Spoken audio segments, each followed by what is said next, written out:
شہینہ لاڈوز میں پلی بڑی تھی، کم خرچہ میں گزارا نہیں کر سکتی تھی۔ آہستہ آہستہ ان میں تلخ کلامیاں شروع ہو گئی تھیں۔ اس وقت حنال 3 سال کی تھی جب ایک دن گھر میں بہت بڑا جھگڑا ہوا۔ بابا نے ممی پر ہاتھ اٹھایا۔ شہینہ نے رو رو کر سر پر اٹھا لیا اور فوراً اپنے ڈیڈ کو فون کر دیا کہ وہ ان کی ایک پکار پر دوڑے چلے آئے اور شہینہ کو ساتھ لے گئے۔ کچھ دن کے بعد انہیں شہینہ کی طرف سے خلا کا نوٹس ملا۔ وہ خود اس زندگی سے تنگ آ گئے تھے، مگر وہ خود اتنی چھوٹی بچی کی ذمہ داری نہیں اٹھا سکتے تھے، اور شہینہ نے بھی ایک بار حنال کے بارے میں نہ سوچا۔ انہوں نے شہینہ کو طلاق دے دی اور حنال کو لے کر گاؤں چلے آئے، جہاں ان کے ماں اور باپ دونوں موجود تھے، اور وہ انہی کے حوالے کر کے انہی کو ذمہ داری سونپتی تھی، اور 3 چھوٹی بہنیں بھی تھیں۔ شہینہ کو طلاق دینے کے بعد اماں انہوں نے سب کچھ بتا دیا۔ آئے ہائے، میں کہتی ہوں اس منحوس ماری کو اس کی ماں کے پاس چھوڑ آؤ، یہ عذاب ہمارے سر پر کیوں تھوپ رہے ہو؟ جیسی ماں ویسی بیٹی۔ اماں نے ان کی زبانی ساری کہانی سنتے ہی سر پکڑ لیا، اور انہوں نے بے بس نظروں سے باپ کی طرف دیکھا جو حنال کو گود میں لیے بیٹھے تھے۔ ابا نے انہیں آنکھوں ہی آنکھوں میں تسلی دی۔ اب چپ بھی کر جاؤ، کیا بگاڑ لے گی ایک بچی تمہارا؟ اس کو آخر کیوں سزا ملے؟ خون ہے یہ میرا، تم نہ پالنا، میں خود پال لوں گا اس کو۔ ان کی گرجدار آواز نے آمنہ بیگم اور بیٹوں کو چپ کر جانے کو مجبور کر دیا۔ معظم اسے باپ کے سپرد کر کے واپس چلے گئے۔ دادی اور پھوپھیاں کی لان تان کے باوجود جب دادا زندہ تھے تو اس کی زندگی میں سکون تھا۔ دادا نے ہی اس کا ایڈمیشن کروایا تھا، دادی کا بس چلتا تو اسے زندہ دفن کر دیتی۔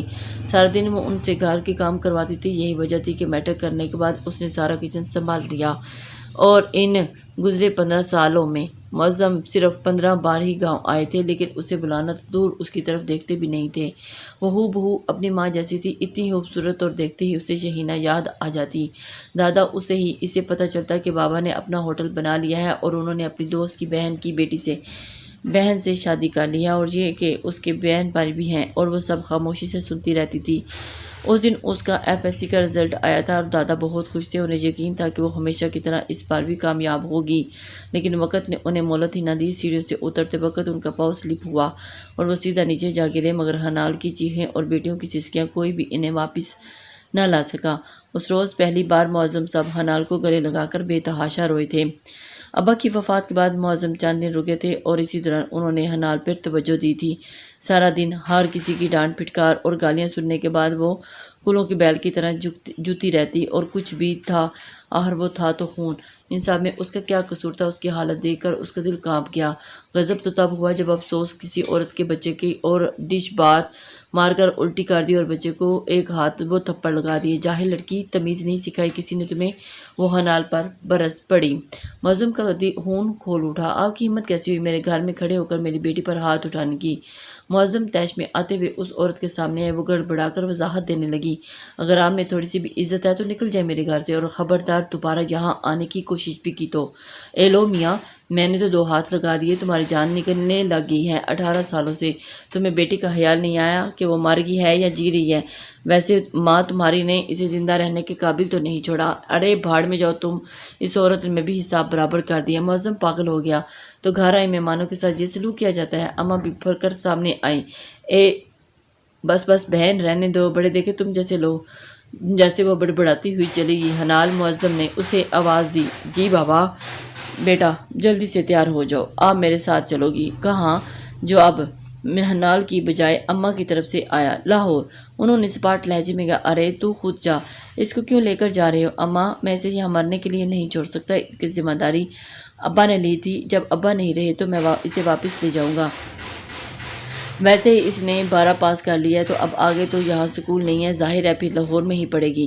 انہوں نے تحمل سے جواب دیا۔ تو کیا ضرورت ہے اس کو اتنا سر چڑھانے کی؟ پڑھ لکھ کر دماغ ہی خراب کرانا ہے اس نے ماں کی طرح، اور اب 2 بول پڑھا کر اسے رخصت کروا سکوں۔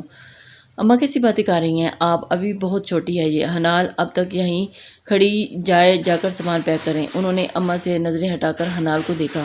گھر سے جاتے وقت بھی دادی نے اسے لان تان ہی سے سارا راستہ وہ بابا اپنی سوچوں میں غلطان رہے۔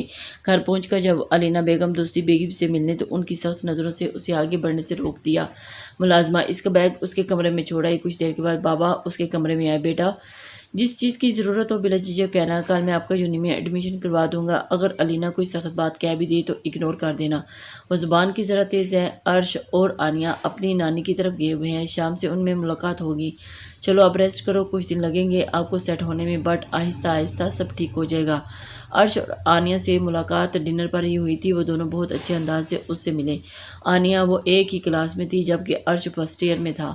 اس کا اور آنیہ کا یونی میں ایڈمیشن ہو گیا۔ آنیہ کبھی موڈ میں ہوتی تو اسے سر آنکھوں پر بٹھاتی، ورنہ اسے بلانا بھی گوارا نہ کرتی۔ وہ کیمسٹری میں آنرز کر رہی تھی جبکہ آنیہ بایو کیمسٹری کی اسٹوڈنٹ تھی۔ گھر کا ماحول اب بھی ویسا ہی تھا جب صرف عرش ہی اس سے بات کرتا۔ بابا بھی ہفتوں سے اس سے بیگانہ رہتے، صرف یونی جا کر اسے زندگی کا احساس ہوتا۔ علینا اور آنیہ ہر وقت اس کو گھر سے نکالنے کے منصوبے بناتی رہتی اور ان کی کوشش ہوتی کہ معظم حنال کو نظر بھی نہ آئے۔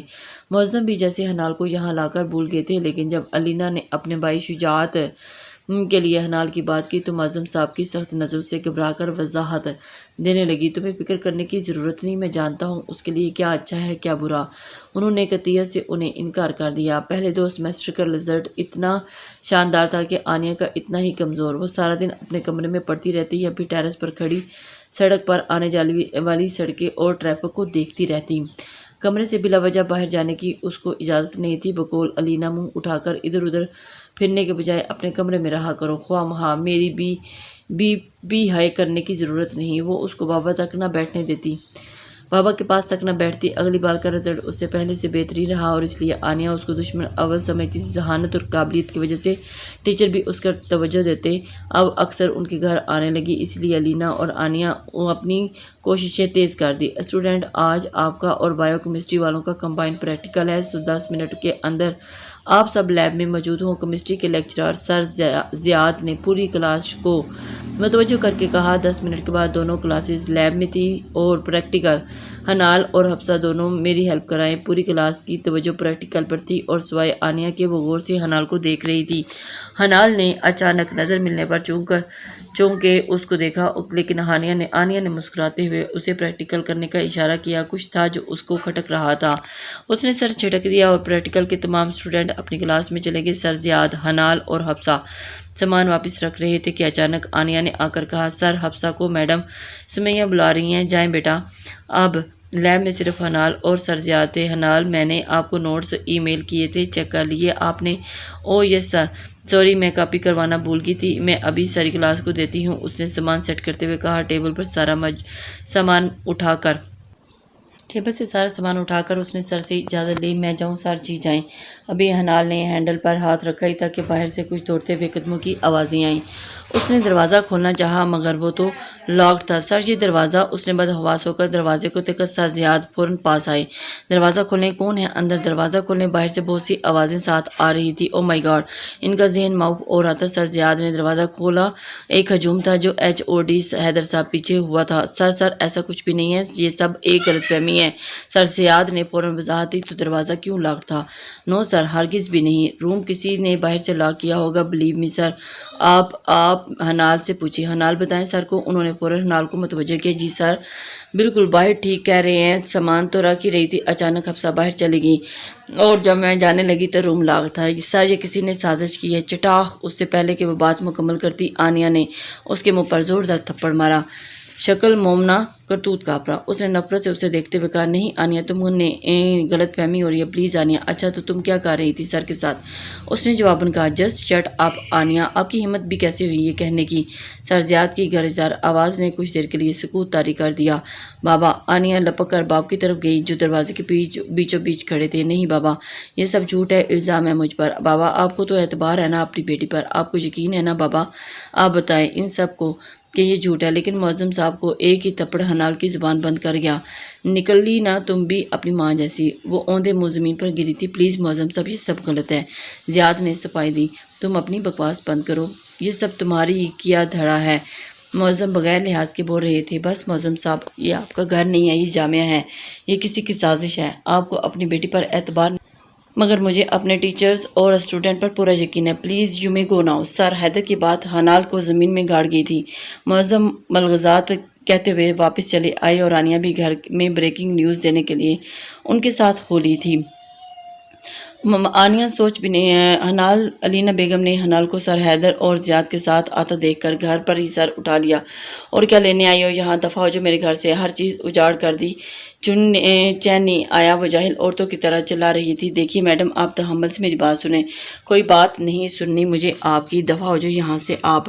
آئے ہائے بے شرمی، ہاتھ دیکھو تو سارے جہاں کے سامنے تجلیل کروا دی اور بے شرموں کی طرح منہ اٹھا کر چلی آئی۔ اے معظم، میں تو کہتی ہوں اسی کے ساتھ چلتا کرو اس کو۔ آنیا کی نانی بھی اپنا حصہ ڈالنا نہ بھولی۔